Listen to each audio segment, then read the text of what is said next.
হরিপুর গ্রামে বাস করত এক গোয়ালা আর গোয়ালিনী। গোয়ালা অনেক ভালো এবং সৎ, কিন্তু গোয়ালিনী ছিল অনেক লোভী। একদিন একদিন বউ বউ, কোথায় গেলে? আমার যে দুধ নিয়ে যেতে দেরি হয়ে যাচ্ছে বাজারে। আচ্ছা, পাতলা, আরে ও কিছু না, তুমি যাও তো, বাজারে যাও। গোয়ালা কোনো কথা না বলে বাজারে চলে যায়।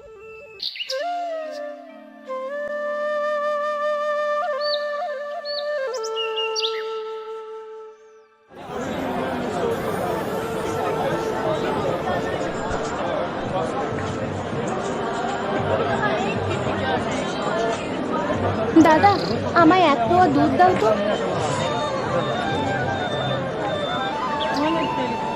এই নাও। এই ধরুন আপনার টাকা। এইভাবে গোয়ালার সব দুধ বিক্রি হতে থাকে। ওইদিকে গোয়ালিনী গরুর খাবার প্রস্তুত করছিল। সারাদিন খাটতে খাটতে জীবনটা আমার শেষ হয়ে গেল।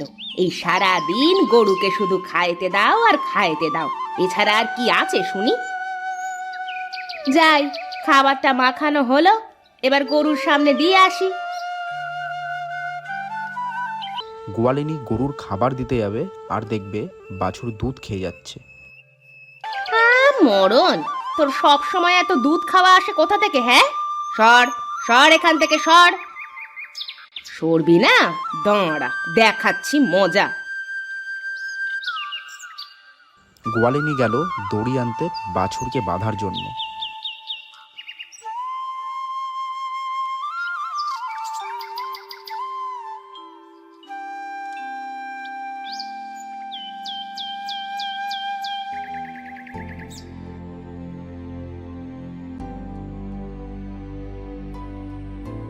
থাক এবার, এইভাবে দেখ কত মজা, সারাদিন শুধু খাই আর খাই। এই বলে গোয়ালিনী ঘরে চলে যায়। এইদিকে গোয়ালা দুধ বিক্রি করে বাড়িতে আসে। দেখেছো বউয়ের কাজ? এইটুকু দুধের বাচ্চাটাকে কিভাবে বেঁধে রেখেছে।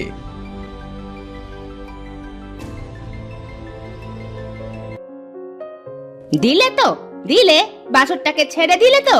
বলি, ও যে দুধ খেয়ে যাচ্ছে, আর দুধ খেয়ে গেলে আমরা পাবো কোথা থেকে? হ্যাঁ, ওপরওয়ালা যা দেবে তাতেই হয়ে যাবে বউ। তোমার উপরওয়ালা যে একেবারে গোলা ভরে দিচ্ছে। আহা বউ, এমন ভাবে বলতে হয় না। বলি, টাকাগুলো ধরো। হ্যাঁ হ্যাঁ, দাও দাও, টাকাগুলো দাও। নাও। আর হ্যাঁ, আমাকে খেতে দাও তো। গরুটার জন্য ঘাস আনতে আমাকে মাঠে যেতে হবে। ঘরে দেখো গা, ভাত বাড়া আছে।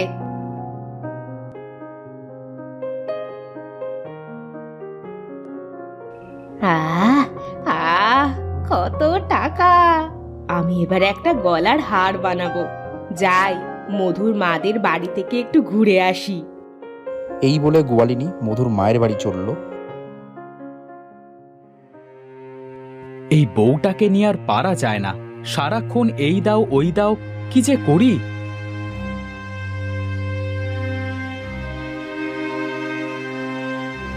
এই বলে গোয়ালা একটা কুচি নিয়ে মাঠে চলে গেল।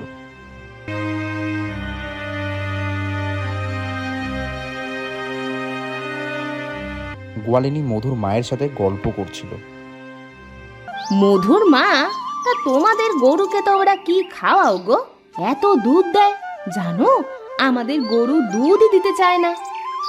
শোনো ভাবি, এটা বলতে আমার স্বামী নিষেধ করেছে, কিন্তু না বলেও পারছি না। আমাদের গরুর ইনজেকশন দেওয়া হয়। ও, এই ব্যাপার। আমাদের গরুর তো কিছুই করা হয় না, দেখি আমিও ইনজেকশন দেব। এখন চলি ভাবি। এই বলে গোয়ালিনী বাড়ি চলে আসে। বাড়ি গিয়ে দেখে আবার বাছুর দুধ খাচ্ছে। দেখো দেখো, মিনসের কাজটা দেখো। এইভাবে যদি দুধ খাওয়ায় দেয়, তাহলে আমার গলার হাড় বানানো হবে। এই বলে গোয়ালিনী বাছুরটাকে আবার বেঁধে রাখে।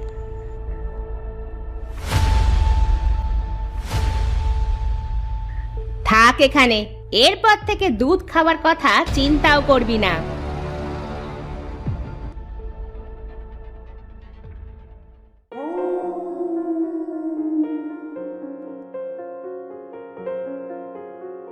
শোনো, মধুর মাদের গরুর অনেক দুধ দেয়, ওরা তো গরুর ইঞ্জেকশন দেয়, আর তুমি তো গরুর কোনো কিছুই করতে চাও না।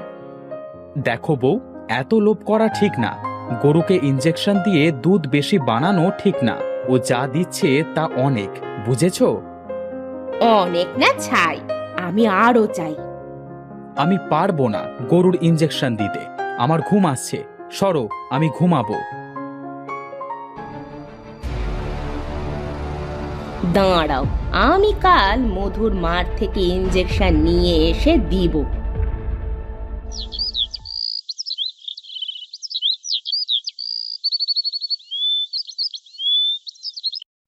বাছুরটা ছাড়ো, একটু দুধ খেয়ে নিক, তারপর দুধ দোয়াবো।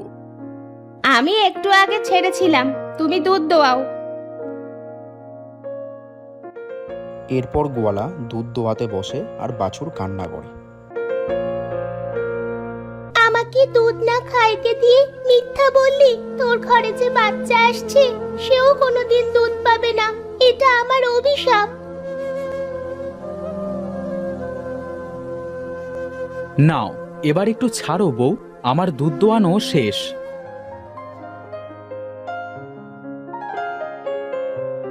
দেখি দেখি কতটুকু হয়েছে।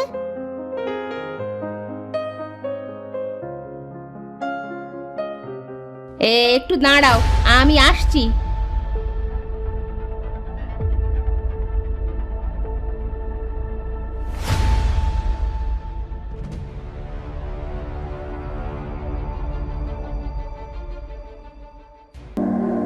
এ কি করছো তুমি?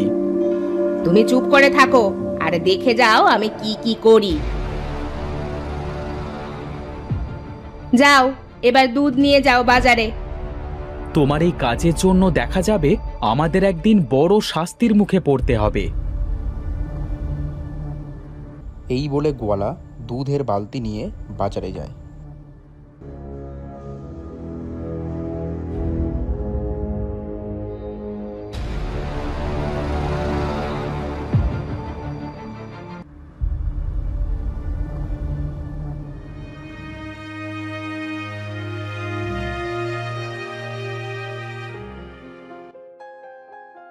কিন্তু কেউ দুধ কিনতে আসে না তার কাছে।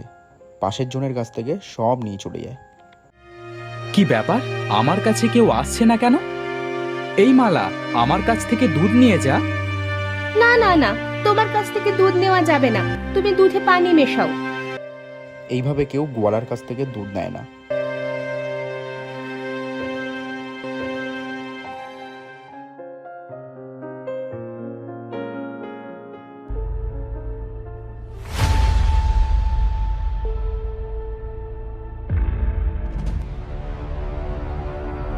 এই ওঠ ওঠ, এ কি বাছুর, উঠছে না কেন? ওঠ ওঠ, কি রে, উঠছিস না কেন? কি হয়েছে গো? কি আর হবে, তুমি আজ সারাদিন বাছুরটাকে দুধ খেতে দাওনি, এই জন্য বাছুরটা মারা গেছে। কি বলো? নাও, এবার দুধ বেশি বেশি করে দোয়াও। ভালোই হয়েছে, এখন আর বাছুর দুধ খাইতে পারবে না, আর বেশি দুধ হবে।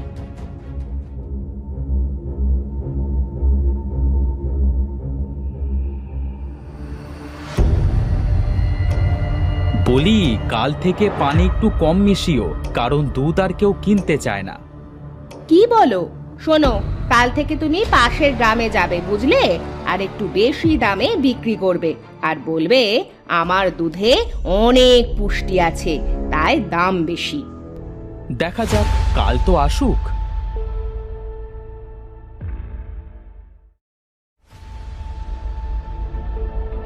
কই গো, দুধ কই?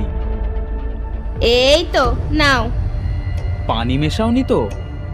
শোনো, কাল রাতে যা যা বললাম সেই মতো কাজ করো, বুঝলে? ঠিক আছে।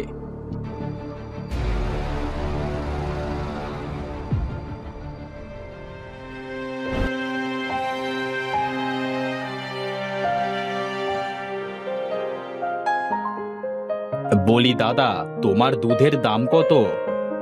দাদা, আমার দুধের পুষ্টি বেশি, তাই দাম একটু বেশি, 20 টাকা পোয়া। তা দাও তো 1 পোয়া।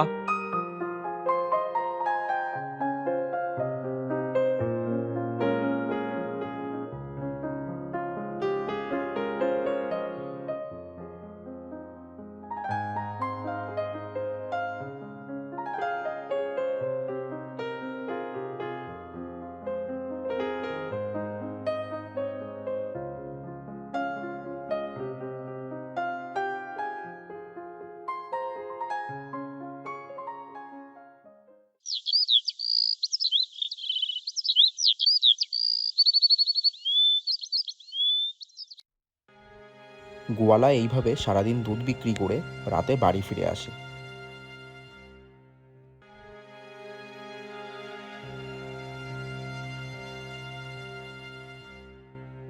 কি গো, আমার কথায় কাজ হয়েছে না বলো? তা হয়েছে, কিন্তু ভাবছি কালকে নেবে নাকি। অত চিন্তা করো না, এখন ঘুমাও গিয়ে।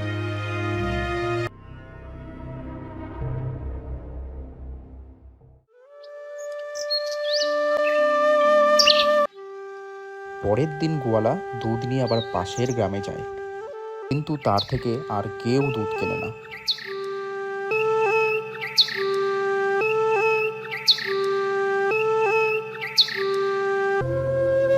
কি গো, আজ যে তাড়াতাড়ি বিক্রি হয়ে গেল? কি গো, কথা বলছো না কেন? তোমাকে কতবার বলছি দুধে পানি মিশিও না, তা আমার কথা শোনো না তো।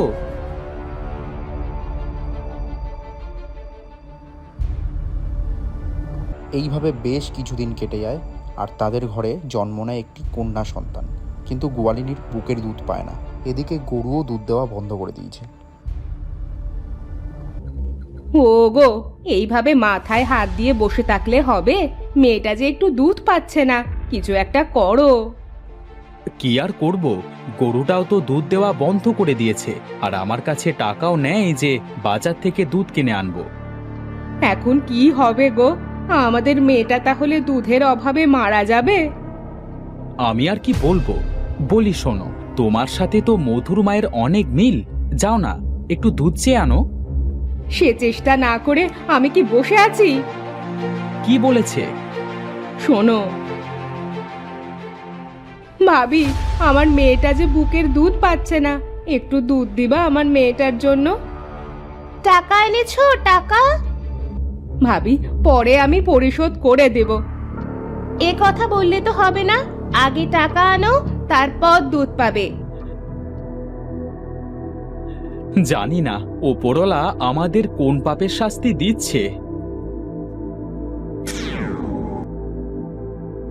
এই সব কিছু তোর বউয়ের লোভের ফল।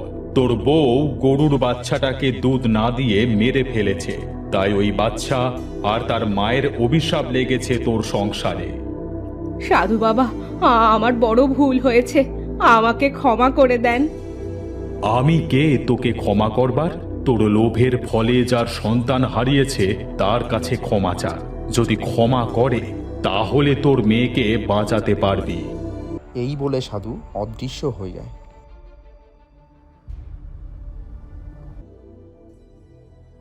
এরপর গোয়ালা আর গোয়ালিনী হাত জোর করে গরুর কাছে গিয়ে বলে, আমাকে তুই ক্ষমা করে দে, আমি লোভের ফলে অন্ধ ছিলাম। হ্যাঁ, তুই আমাদেরকে ক্ষমা করে দে, আর আমাদের সন্তানকে বাঁচা। একটু দুধ দে। দেখো কেমন লাগে সন্তানের জন্য। আমারও এমনটাই লাগছিল যখন আমার সন্তান দুধের জন্য ছটফট করছিল।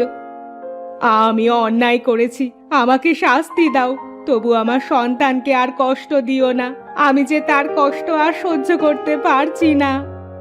আমার বউ না হয় অন্যায় করেছে, কিন্তু আমি তো তোকে অনেক ভালোবাসি। এই ভালোবাসার অছিলায় আমাদের তুই ক্ষমা করে দে। ঠিক আছে, তবে মনে রাখিস, বেশি লোভ ভালো না, লোভে পাপ আর পাপে মৃত্যু। ঠিক আছে, আমার সারা জীবন মনে থাকবে। যা, একটা বালতি নিয়ে আয়।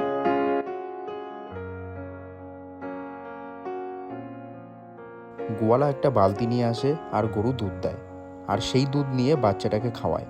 এরপর গোয়ালিনী আর বেশি লোভ করতো না, আর আগের মতো গোয়ালার কাছ থেকে সবাই দুধ কেনা শুরু করে।